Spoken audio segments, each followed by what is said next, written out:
پرویز الہی کے وزیر اعلیٰ بننے کے بعد سوشل میڈیا پر بھی سجا سیاسی میدان، کسی نے منایا جشن تو کوئی ہوا برہم۔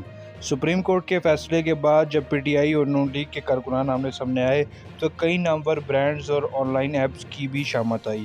مقبول ترین ٹیکسی سروس کریم نے موقع پر چھکا مارتے ہوئے ایک ٹویٹ کیا جس میں لکھا تھا کہ کیپٹن آپ کو گھر لے جانے کے لیے تیار ہے۔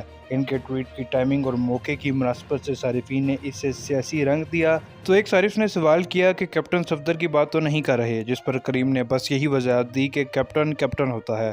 کریم کی اس ٹویٹ پر جہاں پی ٹی آئی سپورٹرز نے اسے مذاق کا رنگ دیا تو وہیں نون لیگ کے سپورٹرز ناراض دکھائی دیے، ٹویٹر پر اس قدر آگ بگولا ہوئے کہ کریم کا بائیکاٹ کر دیا۔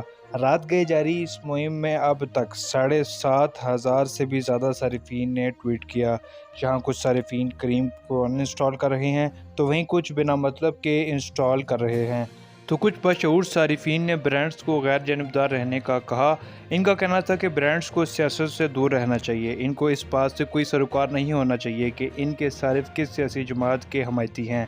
لیکن کریم کی جانب سے ٹویٹ سیاسی اعتبار سے کیا گیا تھا یا یہ مارکیٹنگ اسٹریٹجی تھی، یہ اب تک واضح نہ ہو سکا، کیونکہ پیٹرولیم مصنوعات کی قیمتوں میں اضافے کے بعد کریم کے کسٹمرز بھی کم ہو گئے اور انہیں اپنے فوڈ ڈیلیوری سروس بھی بند کرنا پڑی، جبکہ دیگر سستی آن لائن ایپس بھی کریم کو کڑا مقابلہ دیتی ہوئی نظر آ رہی ہیں۔ تاہم اس ٹویٹ کے بعد یہ بات یقینی ہے کہ پی ٹی آئی سپورٹرز کی حمایت پر کریم کے ریٹنگ سٹارز کچھ بہتر ضرور ہوئے ہوں گے۔